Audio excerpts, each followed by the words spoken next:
नमस्कार दोस्तों, मेरा नाम है अनंत सिंह और ज्ञान और समाचार के एक और वीडियो में आपका स्वागत है। इस वीडियो में हम बात करने वाले हैं बैंक्स के बिजनेस मॉडल के बारे में कि आखिर बैंक्स पैसे कमाते कैसे हैं। हम सब बैंक्स में जाते हैं, अपने पैसे जमा करते हैं, एफडी कराते हैं, अकाउंट में जमा करते हैं और जब चाहते हैं वो पैसे बैंक से बाहर निकाल लेते हैं। बैंक ना सिर्फ हमें हमारे पैसे लौटाता है बल्कि उसके ऊपर इंटरेस्ट लगा के और पैसे हमें दे देता है।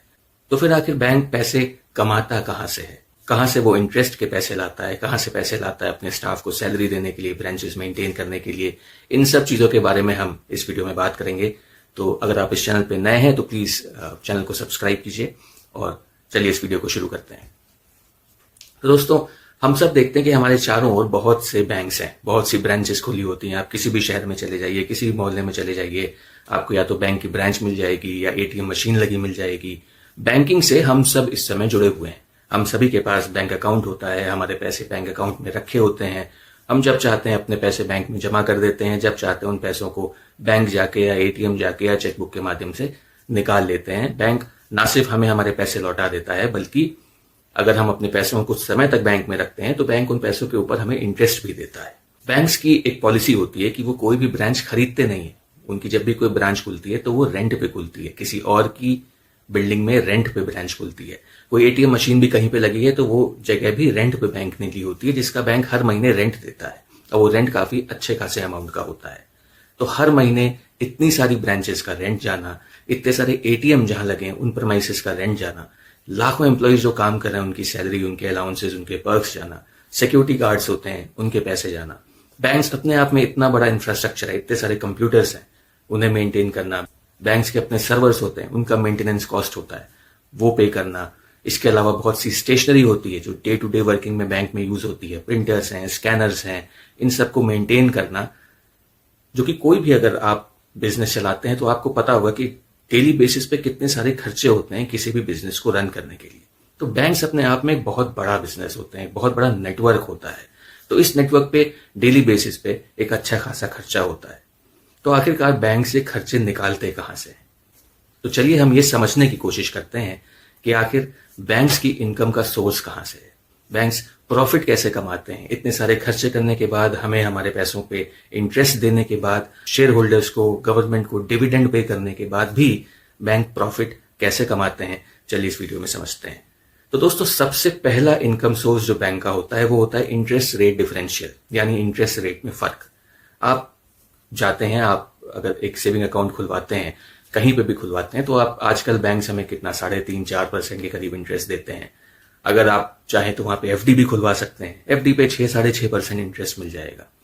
लेकिन यही अगर आप उसी बैंक में कोई लोन लेने जाते हैं तो आप हमेशा देखेंगे कि जो सबसे सस्ता लोन होगा उस पे भी जो रेट ऑफ इंटरेस्ट बैंक आपसे चार्ज कर रहा होगा वो आपके एफडी के रेट ऑफ इंटरेस्ट से ज्यादा होगा। आज के टाइम पे सबसे सस्ते लोन हाउसिंग लोन माने जाते हैं। हाउसिंग लोन पे भी आपको आज के वक्त पे 8-8.5% इंटरेस्ट देना पड़ता है, जबकि बैंक आपको आपके सेविंग अकाउंट पे 4% या 3.5% इंटरेस्ट दे रहे होते हैं, एफडी पे 6-6.5% इंटरेस्ट दे रहे होते हैं, और वहीं आपसे आपके हाउसिंग लोन पे 8-8.5% इंटरेस्ट चार्ज कर रहे होते हैं। और हाउसिंग लोन तो एक प्रकार का लोन है, दसियों प्रकार के लोन्स बैंक देता है। व्हीकल लोन है, लोन अगेंस्ट प्रॉपर्टी और पर्सनल लोन, बड़े ही महंगे लोन होते हैं। पर्सनल लोन्स पे बैंक 12 से 15% तक इंटरेस्ट चार्ज कर लेते हैं। लोन अगेंस्ट प्रॉपर्टी पे 10%, 11% तक इंटरेस्ट चार्ज हो जाता है। व्हीकल लोन भी इसी तरह 9%, 9.5% तक इंटरेस्ट चार्ज कर लेता है बैंक। तो इतने सारे अलग अलग प्रकार के लोन्स बैंक इतने सारे लोगों को देता है और उन सबसे ये ज्यादा इंटरेस्ट चार्ज करता है। तो ये जो डिफरेंस होता है, जो इंटरेस्ट वो हमें देता है और जो इंटरेस्ट हम लोग से लेता है, ये डिफरेंस बैंक की इनकम का एक बहुत बड़ा सोर्स होता है। यही नहीं, इसके अलावा भी बैंक बहुत से जरियों से हमसे पैसे कमाता है, जैसे अलग अलग किस्म के चार्जेस और फीस लेना। दोस्तों, हम सबको ये पता होगा कि बैंक्स हमसे अलग अलग प्रकार के चार्जेस हमारे अकाउंट से डिडक्ट करते रहते हैं। जैसे कि अगर आपके पास एटीएम कार्ड है, डेबिट कार्ड है, तो हर साल एटीएम कार्ड मेंटेनेंस चार्ज के नाम पे कुछ रुपए आपके अकाउंट से डिडक्ट होते होंगे। आपके सेविंग अकाउंट में कुछ चेकबुक की लीव्स फ्री होती हैं, 10 या 20 लीव की चेकबुक एक फ्री होती है। उसके बाद अगर आप कोई और चेकबुक उस साल लेने जाते हैं तो चेकबुक का भी आपको चार्ज पे करना पड़ता है। अगर आप एटीएम से पैसे निकालते हैं तो महीने में 3-4 विड्रॉल्स फ्री हैं। उसके बाद अगर आप जाके एटीएम से पैसे निकालते हैं तो हर बार जब आप एटीएम से पैसे निकालते हैं आपके अकाउंट से एक चार्ज कटता है। इसी तरह अगर आप अपने सेविंग अकाउंट में मिनिमम बैलेंस नहीं मेंटेन करते तो हर 3 महीने में quarterly average balance not maintained करके आपके अकाउंट से एक और चार्ज करता है। बहुत से दूसरे सर्विस चार्जेस होते हैं, जैसे डीडी बनाते हैं, डीडी बनवाने में चार्ज करता है। आप पैसे कहीं बाहर भेजते हैं तो उसके चार्ज करते हैं, करेंसी कन्वर्जन के चार्ज करते हैं। आपका ओडी अकाउंट है या करंट अकाउंट है या सीसी अकाउंट है बैंक में, तो ट्रांजैक्शन अगर आप ज्यादा करते हैं तो फोलियो चार्ज के नाम से भी एक चार्ज करता है। इस तरह बहुत से चार्जेस हैं जो बैंक अपने कस्टमर्स के अकाउंट में से हर महीने काटता है। ये चार्जेस भी बैंक की इनकम का एक बहुत बड़ा जरिया बन जाते हैं। दोस्तों, तीसरा है credit card. Credit card banks की इनकम का एक बहुत बड़ा सोर्स है। हम सबसे बैंक से लुभावनी बातें करते हैं कि क्रेडिट कार्ड ले लें, इसको खर्च करें और महीने के एंड में जब पैसे हो जाए इन्हें लौटा दें, कोई भी इंटरेस्ट नहीं पड़ेगा, कोई भी चार्ज नहीं पड़ेगा। ये बात सही है, लेकिन अगर आप पैसे चुकाने में देर करते हैं, महीना खत्म होने के बाद कुछ 10 दिन 12 दिन का ग्रेस पीरियड मिलता है जिसमें कि आपको अपना पूरा बैलेंस पे कर देना होता है। अगर आप ऐसा नहीं कर पाते हैं तो बैंक क्रेडिट कार्ड पे बहुत अच्छा खासा इंटरेस्ट लगाते हैं, बहुत ज्यादा इंटरेस्ट होता है वो, और वो आपके प्रिंसिपल में ऐड होता जाता है। तो ये भी बैंक और फिर उस प्रिंसिपल पे वो फिर से इंटरेस्ट लगाते हैं।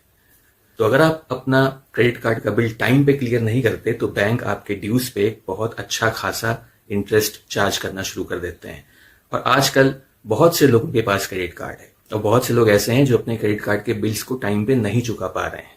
तो इसलिए बैंक्स क्रेडिट कार्ड से भी एक अच्छी खासी कमाई हर महीने कर लेते हैं।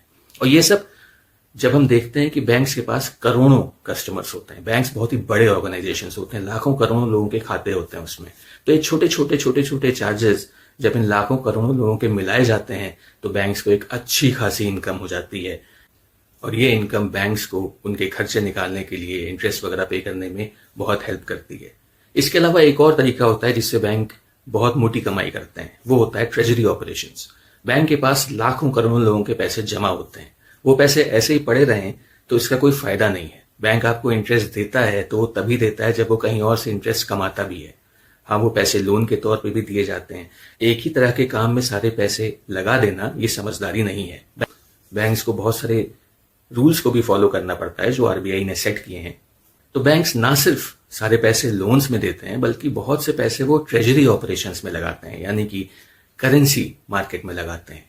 फॉरेन करेंसीज कहीं पे सस्ती हुई, कहीं किसी मार्केट से सस्ता खरीदा, दूसरे मार्केट में महंगा बेचा, इस तरह के आर्बिट्राज ऑप्शंस होते हैं जिसमें बैंक पैसे लगाते हैं। गवर्नमेंट की सिक्योरिटीज में पैसे, गवर्नमेंट लोन लेती है तो उसके लिए government securities, treasury bills issue करती है, इन सब में बैंक्स पैसे लगाते हैं। तो ये सब भी बहुत से जरिए होते हैं। मार्केट्स में पैसे लगाते हैं, कंपनी से म्यूचुअल फंड्स में इन्वेस्टमेंट करते हैं। तो ये सब भी जरिया होता है बैंक्स का पैसे कमाने का, क्योंकि बैंक के पास बहुत ज्यादा कैश इकट्ठा हुआ रहता है। तो जब बैंक इतने बड़े स्केल पे पैसे इन्वेस्ट करता है तो रिटर्न भी बहुत बड़े स्केल पे कमाता है। तो दोस्तों, ये थे कुछ मेन इंपॉर्टेंट तरीके जिससे कि बैंक पैसे कमाता है। ये पैसे ना सिर्फ बैंक को उसके खर्चे उठाने में मदद करते हैं बल्कि हमें आपको जो इंटरेस्ट मिलता है वो भी पे हो जाते हैं। इन सब के बाद भी अपनी इस कमाई की वजह से बैंक्स अक्सर प्रॉफिट कमाने में कामयाब हो जाते हैं। अगर बैंक्स ने अपने एनपीएस कंट्रोल में रखे हैं, प्रोविजनिंग पे ज्यादा खर्चा नहीं करना पड़ रहा है, तो ये सारे पैसे बैंक को प्रॉफिट के तौर पे हर महीने, हर क्वार्टर में मिलते हैं। और इसी तरह बैंक्स लगातार ग्रो करते रहते हैं, लगातार एक्सपैंड करते रहते हैं और नई नई ब्रांचेस खोलते रहते हैं और नए नए कस्टमर्स को अपने साथ जोड़ते रहते हैं। तो आशा करते हैं आपको इस वीडियो में कुछ नया सीखने को, जानने को मिला होगा। अगर आपको ये वीडियो पसंद आया तो प्लीज चैनल को सब्सक्राइब कीजिए, बेल आइकन को जरूर दबाइए। Thank you very much for watching. मिलते हैं अगले वीडियो में।